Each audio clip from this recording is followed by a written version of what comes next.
ঈদুল আজহা সামনে রেখে ময়মনসিংহ, ফেনী ও রাঙ্গামাটিতে জমে উঠেছে কোরবানির পশুর হাট। দাম নিয়ে ক্রেতা বিক্রেতার মধ্যে রয়েছে মিশ্র প্রতিক্রিয়া। তবে ঈদ ঘনিয়ে আসলে দাম কম বেশি হওয়ার আশা তাদের। এদিকে হাটের নিরাপত্তা নিশ্চিত করতে প্রশাসনের পক্ষ থেকে নেওয়া হয়েছে বিশেষ ব্যবস্থা। প্রতিনিধিদের পাঠানো তথ্যে আরও জানাচ্ছেন মাহমুদা আক্তার। ঈদুল আজহাকে সামনে রেখে ময়মনসিংহে জমে উঠেছে কোরবানির পশুর হাট। ক্রেতা বিক্রেতাদের উপচে পড়া ভিড় রয়েছে হাটে। এবার 1,81,000 চাহিদার বিপরীতে ময়মনসিংহে 2,26,000 পশু প্রস্তুত করা হয়েছে। বিক্রেতারা ন্যায্য দাম না পাওয়ার কথা বললেও ক্রেতারা বলছেন এবছর দাম একটু বেশি। তবে ঈদ ঘনিয়ে আসলে দামে তারতম্য হবে বলে মনে করছেন তারা। বর্তমান বাজারে ভালোই আছে, খারাপ না। 1,80,000 টাকা আমরা চাচ্ছি, আলোচনা সাপেক্ষে এটা নিতে পারবে আর কি। এবারে বাজারে কোনো দাম নাই তো, একবারে বাজার ভরা, কাস্টমার নেই বাজারে। 40,000 টাকা দাম চাচ্ছি, 20,000 টাকা গরুর দাম আগে।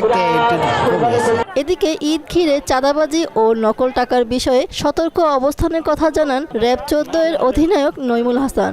পবিত্র ঈদুল আজহা উপলক্ষে কেউ যদি চাঁদাবাজি করতে চায়, র্যাব তার সর্বোচ্চ শক্তি দিয়ে তাকে প্রতিহত করবে। এদিকে ফেনীতে জমে উঠেছে কোরবানির পশুর হাট। জেলার বিভিন্ন উপজেলার হাটে ছোট, মাঝারি ও বড় আকারের গরুর সমাহার দেখা গেছে। দেশীয় পশুর চাহিদা বেশি থাকলেও দাম নিয়ে হিমশিম খেতে হচ্ছে ক্রেতাদের। অন্যান্য বছরের তুলনায় আশা করছি যে আমরা এই বছর আসলে পশুর দাম একটু বেশি।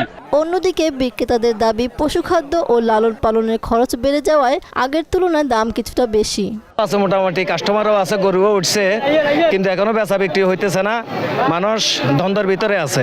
হাটে ক্রেতা বিক্রেতাদের নিরাপত্তা নিশ্চিত করতে প্রশাসনের পক্ষ থেকে নেওয়া হয়েছে বিশেষ ব্যবস্থা, জানালেন অতিরিক্ত পুলিশ সুপার। যেসব জায়গায় গরুর হাটগুলো বসে আমাদের এই অভ্যন্তরীণ সেই গরুর হাটগুলোতে আমরা জাল টাকার মেশিন সহ এবং আমাদের পুলিশের স্পেশাল নিরাপত্তা ব্যবস্থা গ্রহণ করা হয়েছে। এছাড়া ঈদকে সামনে রেখে রাঙ্গামাটিতেও জমে উঠেছে পশুর হাট। জেলায় এবার প্রস্তুত রয়েছে 53,272টি গবাদি পশু। এখানে যে হাট আছে আমাদের যে একদম স্থায়ী হাট হবে 19টি, আর সেখানের মধ্যে আমাদের ব্যাটারি মেডিকেল টিম কাজ করবে 11টি। ঈদ ঘনিয়ে আসার সঙ্গে হাটে বাড়ছে মানুষের ভিড়। শেষ মুহূর্তে বেচাকেনা আরও বাড়বে বলে আশা করছেন সংশ্লিষ্টরা। মাহমুদা আক্তার, মোহনা সংবাদ।